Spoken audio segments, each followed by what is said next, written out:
फ़ज़ाइल अमाल की तालीम में आज दो इस्लाम की बड़ी शख्सियतें, दो बड़े सहाबियों का तज़किरा है।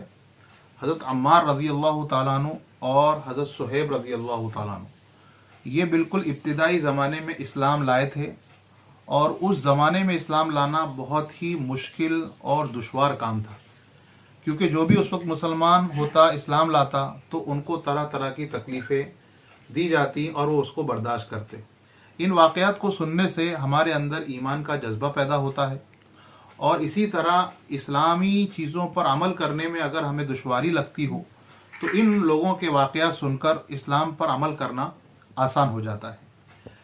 जैसे हम किसी को इज़्ज़त देते हैं तो उसके साथ साहब लगा देते हैं, इसी तरह इस्लामी बड़े बड़े नामों के साथ, जैसे अल्लाह ताला बोलते हैं, अल्लाह जल्ल जलालहू बोलते हैं, अल्लाह तबारक व ताला बोलते हैं। इसी तरह हुजूर पाक सल्लल्लाहु अलैहि वसल्लम का जब भी नाम आता है तो सल्लल्लाहु अलैहि वसल्लम कहते हैं। तो इसी तरह जब भी सहाबी का नाम आता है तो उनके साथ रज़ियल्लाहु अन्हु अगर मर्द सहाबी हैं और रज़ियल्लाहु अन्हा अगर कोई औरत सहाबियाँ हैं तो अन्हा बोला जाता है, और अगर दो चार सहाबी एक साथ तज़किरा हो तो रज़ियल्लाहु अन्हुम कहा जाता है। आइए तालीम सुनते हैं। हज़रत अम्मार रज़ियल्लाहु ताला अन्हु और उनके वालिदैन का जिक्र। हज़रत अम्मार रज़ियल्लाहु ताला अन्हु और उनके माँ बाप को भी सख्त से सख्त तकलीफ़ें पहुँचाई गईं।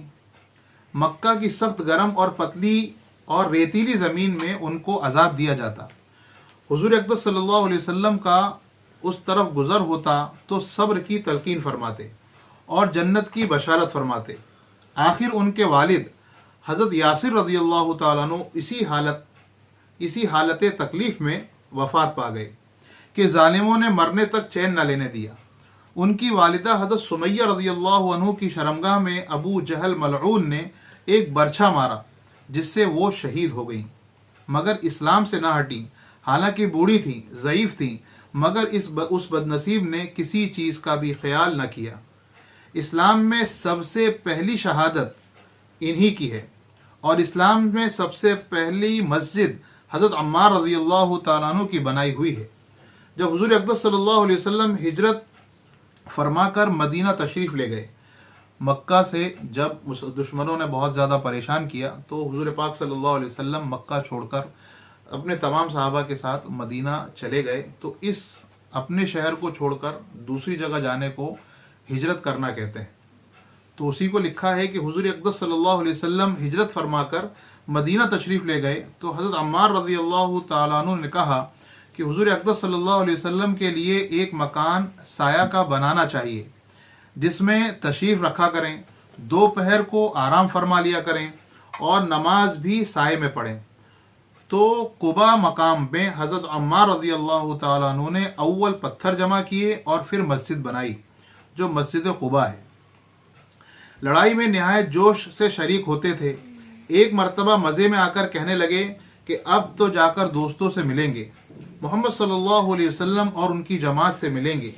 जब इतने में प्यास लगी और पानी किसी से मांगा, उसने दूध सामने किया, उस दूध को पिया और पीकर कहने लगे कि मैंने हुज़ूर पाक सल्लल्लाहु अलैहि वसल्लम से सुना है कि तू दुनिया में सबसे आखिरी चीज़ दूध पिएगा। उसके बाद शहीद हो गए। उस वक्त 94 बरस की उम्र थी, बाज़ ने एक आध साल कम बतलाई है। हज़रत सुहैब रज़ियल्लाहु ताला अन्हु का इस्लाम लाना। हज़रत सुहैब रज़ियल्लाहु ताला अन्हु भी हज़रत अम्मार रज़ियल्लाहु ताला अन्हु ही के साथ मुसलमान हुए।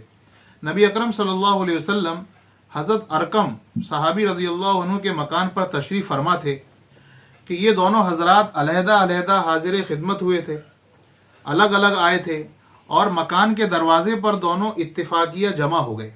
हर एक ने दूसरे की गरज मालूम की तो एक ही गरज यानी इस्लाम लाना निकली और हुज़ूर पाक सल्लल्लाहु अलैहि वसल्लम से मुस्तफ़ीद होना दोनों का मकसूद था। वो दोनों इस्लाम लाए और इस्लाम लाने के बाद जो इस ज़माने में इस कलील और कमज़ोर जमात को पेश आना था वो पेश आया। हर तरह से सताए गए, तकलीफ़ें पहुँचाई गई। आखिर तंग आकर हिजरत का इरादा फरमाया तो दुश्मनों को ये चीज़ भी गवारा न थी कि ये लोग किसी दूसरी ही जगह जाकर आराम से ज़िंदगी बसर कर लें। इसलिए जिसकी हिजरत का हाल मालूम हो जाता था उसको पकड़ने की कोशिश करते थे کہ تکالیف سے نجات نہ پا سکے۔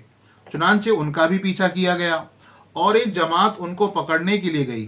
انہوں نے اپنا ترکش سنبھالا جس میں تیر تھے اور ان لوگوں سے کہا، دیکھو تمہیں معلوم ہے کہ میں تم میں سب سے اچھا تیر انداز ہوں، اتنے جب تک ایک بھی تیر میرے پاس باقی رہے گا اس وقت تک تم لوگ مجھ تک نہیں آ سکو گے، اور جب ایک بھی تیر نہ رہے گا تو میں اپنی تلوار سے مقابلہ کروں گا، یہاں تک کہ تلوار بھی میرے ہاتھ میں نہ رہے گی، تو اس کے بعد جو تم سے ہو سکے گا کر لینا۔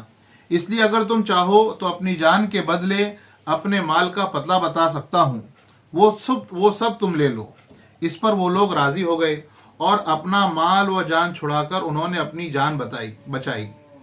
اسی بارے میں قرآن کریم کی آیت نازل ہوئی، وَمِنَ النَّاسِ مَن يَشْرِي نَفْسَهُ ابْتِغَاءَ مَرْضَاتِ اللَّهِ وَاللَّهُ رَءُوفٌ بِالْعِبَادِ۔ بعض لوگ ایسے ہیں جو اللہ کی رضا کے واسطے اپنی جان کو خرید لیتے ہیں اور اللہ تعالیٰ بندوں پر بہت مہربان ہے۔ حضور اقدس صلی اللہ علیہ وسلم اس وقت قباء میں تشریف فرما تھے۔ صورت دیکھ کر ارشاد فرمایا کہ بہت ہی نفع کی تجارت کر کر آئے ہو۔ صہیب رضی اللہ تعالیٰ عنہ کہتے ہیں کہ حضور اقدس صلی اللہ علیہ وسلم اس وقت کھجور نوش فرما رہے تھے، یعنی کھا رہے تھے، اور میری آنکھ دکھ رہی تھی، میں بھی ساتھ کھانے لگا۔ حضور پاک صلی اللہ علیہ وسلم نے فرمایا کہ آنکھ تو دکھ رہی ہے اور کھجوریں کھاتے ہو۔ میں نے عرض کیا کہ حضور پاک صلی اللہ علیہ وسلم اس آنکھ کی طرف سے کھاتا ہوں جو تندرست ہے۔ حضور پاک صلی اللہ علیہ وسلم یہ جواب سن کر ہنس پڑے۔ حضرت صہیب رضی اللہ تعالیٰ عنہ بڑے ہی خرچ کرنے والے تھے، حتیٰ کہ حضرت عمر رضی اللہ تعالیٰ عنہ نے ان سے منع فرمایا کہ تم فضول خرچی کرتے ہو۔ انہوں نے عرض کیا کہ ناحق کہیں بھی خرچ نہیں کرتا۔ حضرت عمر رضی اللہ تعالیٰ عنہ کا جب وصال ہونے لگا تو انہی کو نماز جنازہ پڑھانے کی وصیت فرمائی تھی۔ سبحان اللہ بحمدہ، سبحانک اللہم وبحمدک، ونشہد ان لا الہ الا انت، ونستغفرک ونتوب الیک۔ سبحان ربک رب العزة عما یصفون، وسلام علی المرسلین، والحمد للہ رب العالمین۔